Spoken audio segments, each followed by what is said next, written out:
Hello दोस्तों, आप सभी का स्वागत है हमारे YouTube चैनल TR माइंड में। अगर आपने अभी तक हमारे चैनल को सब्सक्राइब नहीं किया हो तो चैनल को सब्सक्राइब करें और बेल आइकन को दबाएं ताकि सभी वीडियो का नोटिफिकेशन आपको तुरंत मिल सके और आपसे एक भी वीडियो मिस ना हो। तो आज हम आपको प्रेजेंट परफेक्ट टेंस के बारे में बता रहे हैं। हमने इससे पहले आपको प्रेजेंट इंडेफिनिट टेंस और प्रेजेंट कंटीन्यूअस टेंस के बारे में बताया है। आज हम आपको प्रेजेंट परफेक्ट टेंस के बारे में बता रहे हैं। ठीक है, तो देखिए इसकी परिभाषा। प्रेजेंट परफेक्ट टेंस की परिभाषा क्या होती है? जब वर्तमान काल में किसी काम का समाप्त होना पाया जाता है वहां पर प्रेजेंट परफेक्ट टेंस पाया जाता है। ठीक है, अब देखिए इसकी पहचान। अब हम कैसे पहचाने कि ये प्रेजेंट परफेक्ट टेंस का वाक्य है या सेंटेंस है? तो देखिए इस टेंस की पहचान देखिए, इस टेंस के वाक्यों के अंत में चुका है, कोमा, चुकी है, कोमा, चुके हैं आदि आता है। आदि आता है। ठीक है, देखिए इसकी पहचान क्या है कि इस टेंस के वाक्यों के अंत में चुका है, चुकी है, चुके हैं आदि आता है। अब देखिए अनुवाद करने के नियम। अब हम हेडिंग डालेंगे अनुवाद करने के नियम। तो हम नियम नंबर 1 देखिए अब। ठीक है, सीधा नियम नंबर 1, यदि वाक्य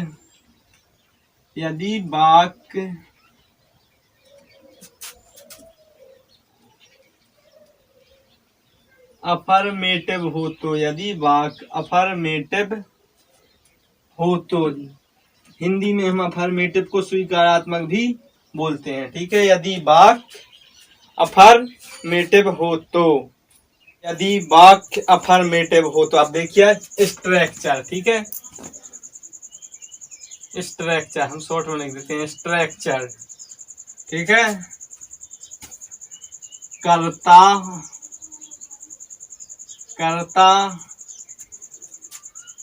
प्लस हैज या हैव, कर्ता प्लस हैज या हैव प्लस क्रिया की तीसरी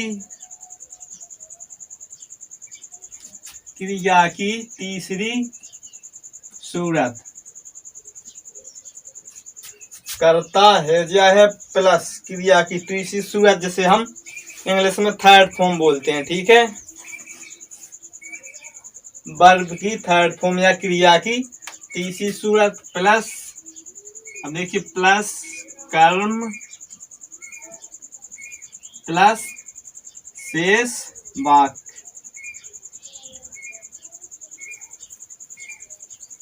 स्ट्रक्चर देखिए, कर्ता प्लस है या है प्लस क्रिया की तीसरी सूरत प्लस क्रम प्लस शेष वाक्य। अब नोट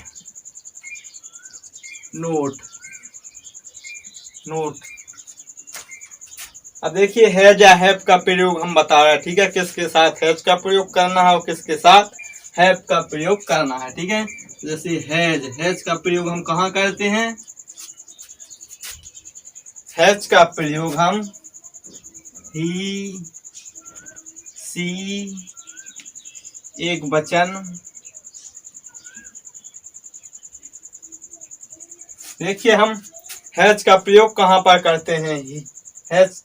हैज का प्रयोग ही, सी, एक वचन कर्ता के साथ हम हैज का प्रयोग करते हैं। ही, सी, एक वचन कर्ता के साथ हम हैज का प्रयोग करते हैं। या फिर किसी का नाम आ जाए जैसे राम, श्याम, मोहन, तो उसके साथ भी हम हैज का प्रयोग करते हैं क्योंकि वह एक वचन होगा। जैसे कि हैज का प्रयोग ही सी एक वचन कर्ता के साथ हम हैज का प्रयोग करते हैं। अब देखिए हैव का प्रयोग, हैव का प्रयोग भी, दे, यू, आई, बहुवचन।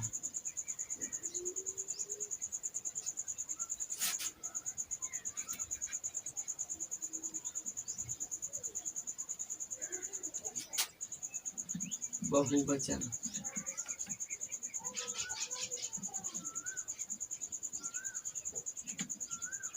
तो देखिए हम हैव का प्रयोग कहाँ पर करते हैं। जैसे वी, दे, यू, आई बहुवचन कर्ता के साथ हम हैव का प्रयोग करते हैं।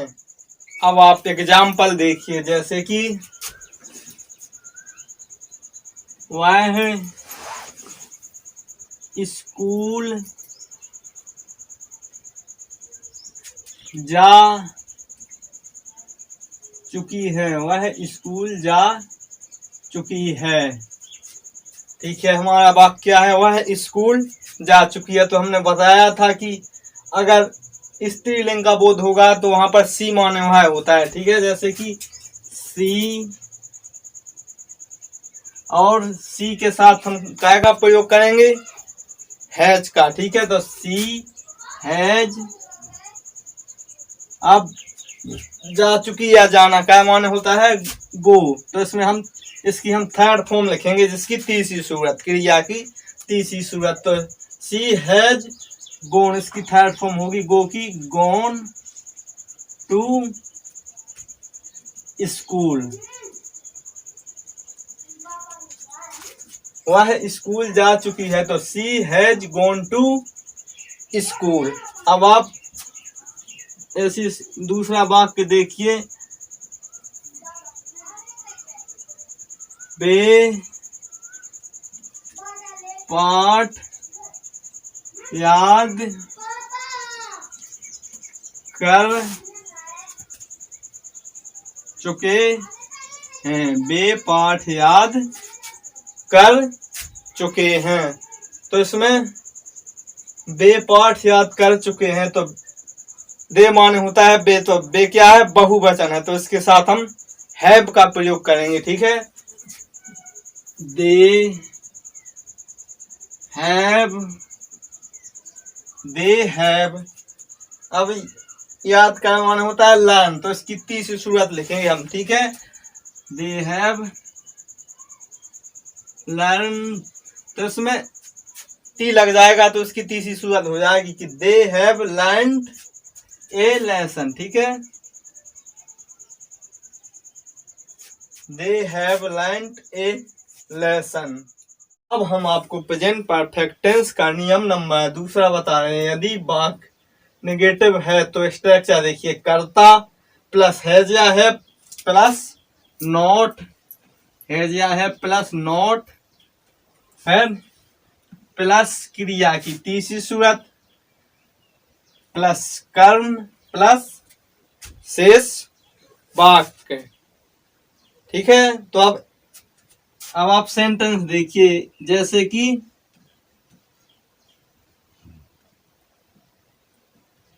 तुम खाना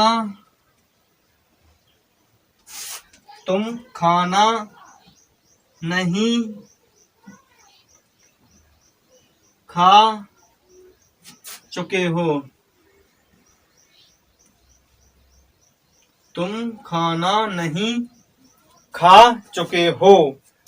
ठीक है, तो हमने आपको हैज या हैव का प्रयोग तो हमने आपको बता दिया था। ठीक है, अब देखिए सीधा सेंटेंस या वाक्य, तुम खाना नहीं खा चुके हो।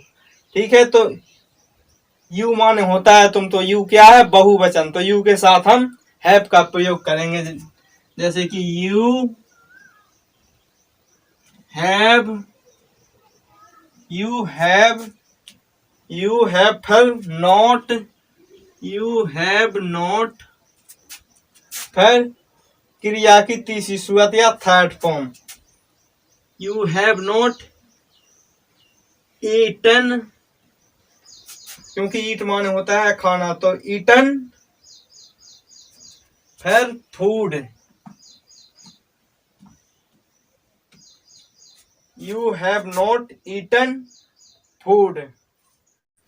अब आप देखिए दोस्तों, प्रेजेंट परफेक्ट टेंस का नियम नंबर 3, यदि वाक्य इंट्रागेटिव हो तो स्ट्रक्चर में देखिए हैज या है प्लस कर्ता प्लस क्रिया की तीसरी सूरत प्लस कर्म प्लस शेष वाक्य।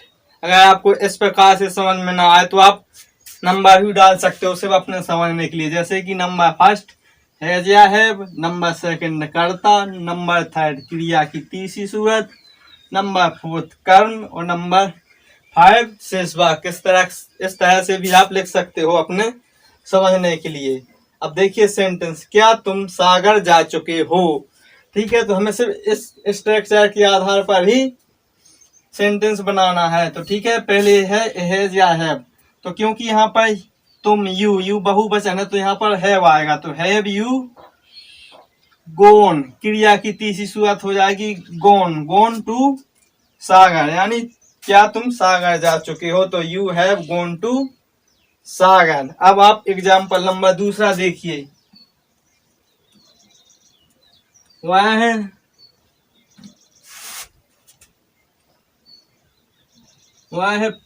पाठ याद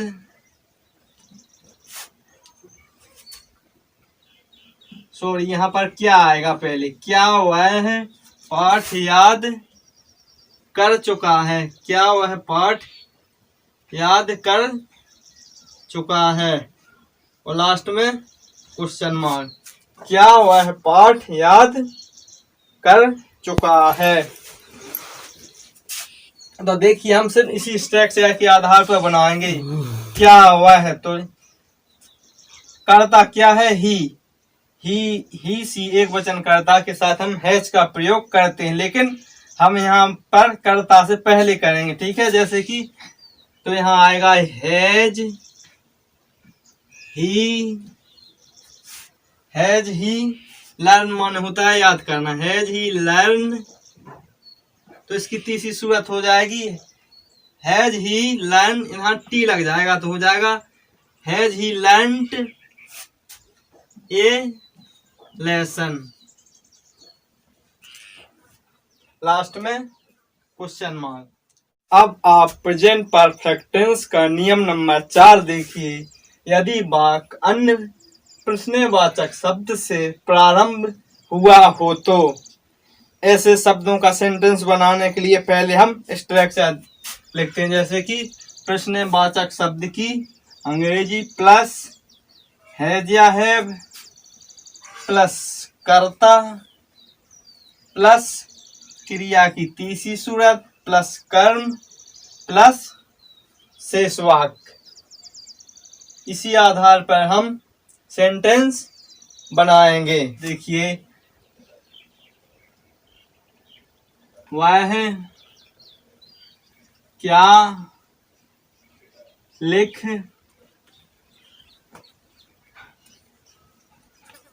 चुका है, लास्ट में क्वेश्चन मार्क। वह क्या लिख चुका है, तो पहले हम लिखेंगे प्रश्नवाचक शब्द की अंग्रेजी व्हाट, फिर हैज या हैव का प्रयोग करना है तो हम पहले फिर करेंगे हैज का प्रयोग, क्योंकि वह ही माने वह होता है तो वह के साथ हम हैज का प्रयोग करते हैं। तो व्हाट हैज ही, फिर क्रिया की तीसरी सूरत लिखना का माने होता है राइट, तो इसकी थर्ड फॉर्म हो जाएगी राइट की राइटन। ठीक है, रिटन या राइटन, और लास्ट में क्वेश्चन मार्क।